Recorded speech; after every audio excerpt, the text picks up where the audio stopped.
Você já parou para pensar nisso? Um bombeiro entra em um prédio em chamas para salvar uma vida e ganha, digamos, X. Um jogador de futebol chuta uma bola para um estádio lotado e ganha 1000 vezes X. Uma professora passa 200 dias por ano moldando o futuro de 30 crianças e mal consegue pagar o aluguel. Enquanto isso, alguém em um escritório, com um clique, movimenta um dinheiro que essa professora não veria em 50 vidas.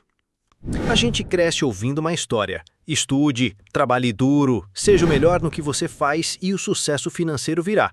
É a cartilha da meritocracia. Mas e se essa história for só isso mesmo? Uma história. Bonita, inspiradora, mas que deixa de fora as partes mais importantes. A verdade é que o valor do seu suor, do seu tempo e do seu talento não é decidido por você, e muito menos pelo seu esforço. Então, quem realmente puxa as cordinhas? Quem são os donos do tabuleiro que define o valor da sua hora? Prepare-se, porque a resposta é mais complexa e um pouco mais revoltante do que parece. Vamos começar demolindo o pilar principal, a ideia de que seu salário é uma recompensa direta pelo seu mérito. Mérito é uma palavra ótima, soa justa, mas no mundo real ela é usada como um véu para esconder uma lógica muito mais fria. Imagine o mercado de trabalho não como uma pista de corrida justa, mas como um jogo de tabuleiro gigante e caótico. Você joga seus dados, move seu peãozinho, mas não sabe que existem cartas secretas, atalhos para alguns jogadores e armadilhas para outras. O mérito é apenas uma das regras escritas no manual, que todo mundo lê. As regras que realmente importam, essas não estão no manual. Por exemplo, por que um desenvolvedor de software júnior, recém-saído da faculdade, pode ganhar o triplo de um historiador com doutorado e 15 anos de experiência? O historiador é menos inteligente? Menos esforçado? Ou simplesmente o jogo decidiu que criar um filtro de cachorrinho para um aplicativo vale mais do que preservar nossa memória coletiva? A ilusão do mérito nos faz competir uns com os outros, olhando para o lado e pensando, ele não trabalha tanto quanto eu, quando, na verdade, deveríamos estar olhando para cima, para os donos do tabuleiro. O primeiro é o Estado. Pense nele como o juiz da partida. Ele define o salário mínimo, o valor mais baixo que alguém pode, em tese, te pagar. Ele cria as leis trabalhistas que dizem quantas horas você pode trabalhar, quando tem direito a férias, essas coisas. Mas esse juiz, convenhamos, às vezes parece apitar mais para um lado do campo. Leis podem ser flexibilizadas, direitos podem ser modernizados e o apito do juiz pode soar bem mais fraco dependendo de quem está com a bola. O segundo mestre do jogo são as empresas. Se o Estado é o juiz, as empresas são os donos dos times. E o objetivo principal do time não é o garantir que todos os jogadores se sintam valorizados. O objetivo é ganhar o campeonato, que nesse caso significa maximizar o lucro. Simples assim. Seu salário, do ponto de vista da empresa, não é uma recompensa, é um custo. Um número em uma planilha que precisa ser mantido o mais baixo possível para que outro número, o do lucro, seja o mais alto possível. É uma lógica fria, matemática, sem espaço para sentimentalismos sobre trabalho duro. Se uma máquina puder fazer seu trabalho pela metade do seu salário, a planilha não hesita. Se for possível pagar menos a um funcionário do que a outro pelo mesmo trabalho, a matemática fria muitas vezes vence. E por fim, temos o jogador mais misterioso e poderoso de todos, o mercado. É a famosa lei da oferta e da demanda. Essa é a desculpa favorita de todo mundo para justificar as maiores bizarrices salariais. A ideia é simples. Imagine que médicos cirurgiões são como figurinhas raras do álbum da Copa. Pouca gente tem, todo mundo quer. O preço da figurinha sobe. Agora, imagine que operadores de caixa são como as figurinhas repetidas que todo mundo já tem. A oferta é gigantesca, a demanda é limitada, o valor da figurinha despenca. Parece justo, neutro, quase uma lei da física, certo? Errado! A mão invisível do mercado de Adam Smith é uma das ideias mais famosas da economia. Mas o que esquecem de nos contar é que essa mão, muitas vezes, tem um polegar pressionando a balança. A oferta de trabalhadores não é natural, ela é moldada. A falta de investimento em educação de qualidade cria menos profissionais qualificados em certas áreas, tornando-os artificialmente raros. A tecnologia pode, da noite para o dia, tornar uma profissão inteira obsoleta, inundando o mercado com figurinhas repetidas. E a demanda? Ela também não é pura. O que uma sociedade decide que precisa é uma construção. Nós realmente precisamos de mais 10 aplicativos de entrega de comida? Ou de mais advogados especializados em otimização fiscal para bilionários?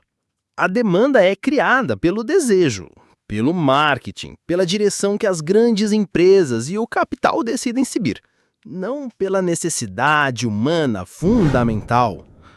O mercado não é uma força da natureza, é um jardim. E alguns jardineiros têm mais poder para decidir quais plantas serão regadas e quais serão deixadas para morrer. E como se não bastasse, há um fator que quase ninguém gosta de admitir, principalmente quem já venceu: a sorte.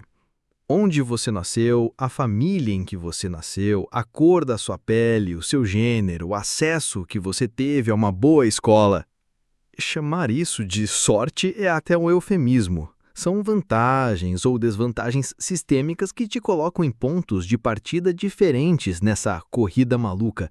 É como começar o jogo de tabuleiro com mais dinheiro no bolso ou com um passe livre da prisão já na mão. Dados históricos mostram que a desigualdade é teimosa. A diferença salarial entre homens e mulheres para a mesma função ainda é uma realidade. A disparidade de renda entre brancos e negros persiste décadas após o fim de leis segregacionistas. Isso não é sobre mérito, é sobre um jogo cujas regras foram escritas há muito tempo e que continua beneficiando os mesmos tipos de jogadores. Ok, o cenário parece desolador. Estado, empresas, mercado, sorte. Onde você entra nisso tudo? Na negociação. É aqui que você, o indivíduo, tem a chance de lutar por um pedaço maior do bolo. Mas negociar sozinho é como tentar ser ouvido em um show de rock com um megafone de brinquedo. Seu poder de barganha individual é, na maioria das vezes, minúsculo. Se você não aceitar o valor oferecido, a empresa simplesmente passa para o próximo da fila. É a lógica da figurinha repetida. É aqui que entram os sindicatos e a negociação coletiva. A ideia de se juntar é simples: transformar um monte de vozes pequenas e ignoráveis em uma única voz poderosa e impossível de ignorar. É trocar o poder de barganha de uma única figurinha pelo poder de um álbum inteiro. Historicamente, foi através da união que trabalhadores conquistaram direitos básicos que hoje parecem óbvios, como uma jornada de 8 horas e o fim de semana. Se o presente já é complexo, o futuro está redesenhando o tabuleiro completamente.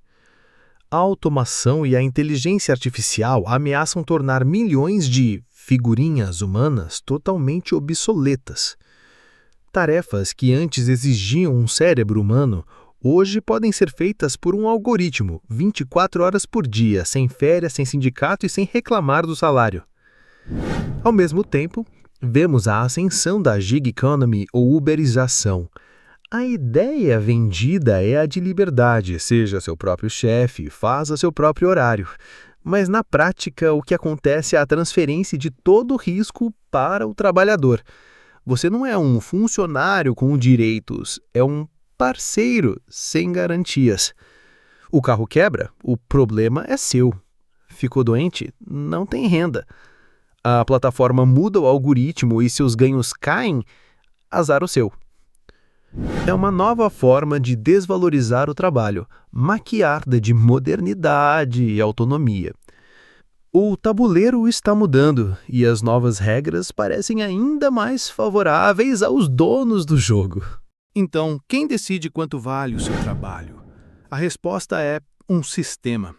Um sistema complexo formado por forças governamentais, interesses corporativos e uma lógica de mercado que é tudo menos neutra. Um sistema influenciado pela história, pela sorte e, cada vez mais, pela tecnologia. Seu esforço e seu talento importam, claro. Eles são só moeda de troca dentro do jogo. Mas o valor final dessa moeda não é definido por você. Ela é definida pelas regras, pelos donos do tabuleiro e pelo poder que você e as pessoas como você têm para reescrever essas regras. A próxima vez que você se sentir mal pago ou ver uma disparidade salarial que te parece absurda, não pense apenas em mérito. Pense nas regras. Pense em quem as criou e para quem elas foram criadas. Compreender essa máquina é o primeiro passo para não ser apenas uma peça sendo movida por ela. Mas toda essa discussão sobre o valor do trabalho nos leva a uma questão ainda mais profunda. No fim do dia, recebemos nosso pagamento em dinheiro.